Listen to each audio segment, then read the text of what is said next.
All right, so we're moving on to our next movie. Which I am going to introduce, actually.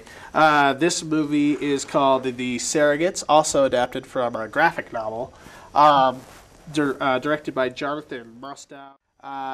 This movie is a futurist sci-fi noir, kind of in the style of Minority Report and Blade Runner and so on and so forth. Basically what it's about is in the future we all have synthetic robot versions of ourselves. I dare not say the word avatar. Yeah. Where we plug into a computer. I dare not say the Matrix. And you can live through your surrogate, as they're called, and they basically go through life and you have no risk of danger because they're out, risking their robot lives while you're comfortable sitting at home. And this takes the world by storm. It's the new hot thing. Everybody loves surrogates, and they become cheap and affordable, and there's lots of different models, and you can be whoever you want to be as a surrogate. You don't have to be unattractive or whatever. You can build your surrogate to be whatever you want it to be. You can be opposite gender if you want to be, which they teased around with a little bit. But not everyone's about surrogates, obviously. So there's a large movement against the surrogates, a very pro-human movement, anti-robot movement, and fronted by a man called the Prophet, played by Ving Rhames.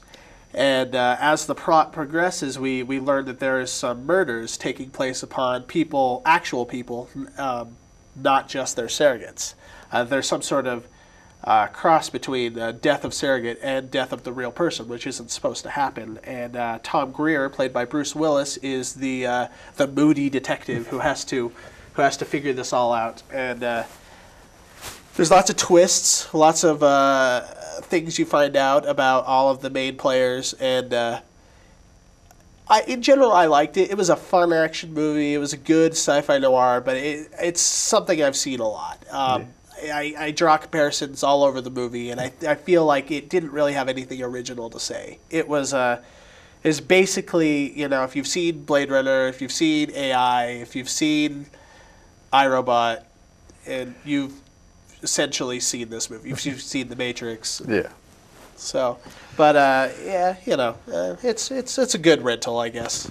So I gave it a C+. Well, I will match your C+ with another C+. I did think this movie was a little bit already done. Derivative. And the problem is the week before, Gamer just came out, which is an even better version of this. It takes the exact same ideas, the exact same principles, just I think executes it all better with actual people controlling actual people and stuff. Yeah. So I just kept thinking, nope, Gamer was better. So I'm going to say as a renter, get Gamer and then Surrogates. But no, this was it was still a decent, sci-fi. It had everything you like about sci-fis, but the critiques about man giving up on themselves and the obsession with being the new model and better looking and stuff. Addiction to technology. And the best part, Ving Rhames' first role ever with hair.